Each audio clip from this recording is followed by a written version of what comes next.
بحار الانوار کے جلد نمبر 54 کے اندر علامہ محمد باقر مجلسی نے لکھا کہ سید الشہداء نے ہاتھوں کو بلند کر کے دعا کی کہ پروردگارا میرے یہ سامنے ایک ایک قتل جو میرے خاندان سے ہوا، ایک ایک آدمی شہید کا بدلہ لینے کے لیے، اور ایک ایک قطرہ جو خون کا بہا گیا قتلاً، اور ہر چیز کا بدلہ، ہر ظلم کا بدلہ لینے کے لیے بنی ثقیف کے اس جوان کو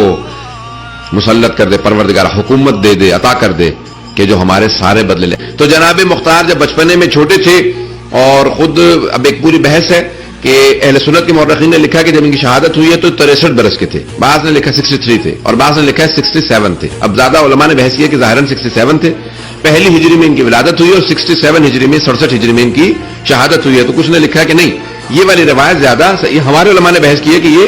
67 سال کے تھے۔ عزیزان گرامی، جب یہ چھوٹے تھے، مدینے میں تھے، بنی ثقیف سے تھے، اور ثقیف بہرحال، اور وہ اپنے مسعود بھی ثقفی تھے، بہت سے ثقیف قبیلے کے بڑے بڑے صحابی گزرے ہیں۔ تو جب چھوٹے سے تھے تو امیر المومنین نے ان کے سر پہ ہاتھ رکھا، کہا کہ ھذا کیس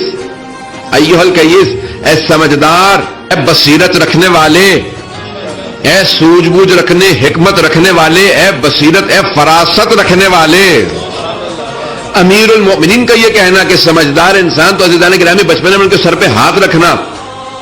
اور جب کسی نے سوال کیا تو آپ نے فرمایا، کہا کہ یہ وہی ہے کہ جو میرے بیٹے حسین کے خون کا بدلہ لے گا۔ اور دل پیش کرنا چاہتا ہوں گرامی، خود ختمی مرتبہ سے سوال کیا گیا، تو آپ نے اپنے زمانے میں، کیونکہ جناب مختار اس وقت بچپنے میں تھے، تو آپ نے فرمایا، کہا کہ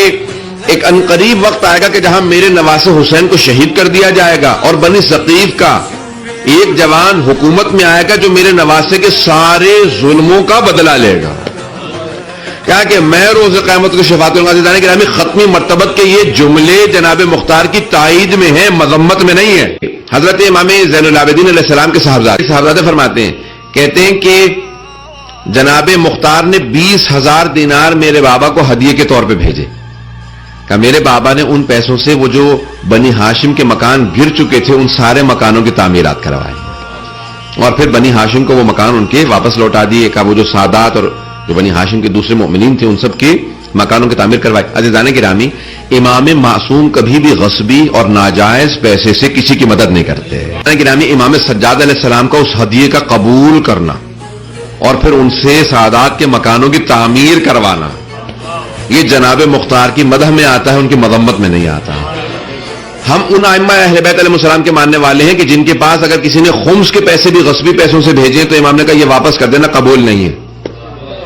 تاکہ لیکن مولا سے خمس نکال دیا، امام نے کہا اگر کوئی کسی ہمارے شیعہ کا مال غصب کرنے کے بعد پیسے نکال کے بھیج دیا، میں قبول نہیں، اسے واپس کر دینا۔ عزیزان گرامی، حضرت امام زین العابدین علیہ السلام کا ان پیسوں کا قبول کرنا اس بات کی علامت ہے کہ وہ انہیں غصبی نہیں مانتے تھے۔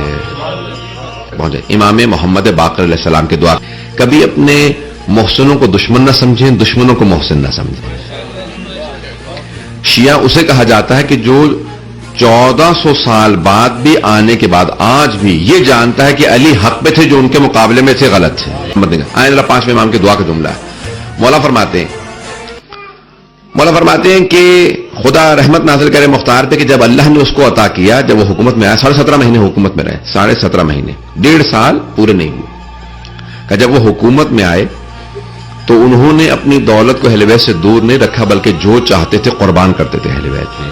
اور ان کے چاہنے والوں پہ قربان کرتے تھے۔ اور پھر ائمہ علیہ السلام نے ان سے متعلق امام نے تفصیل سے کہا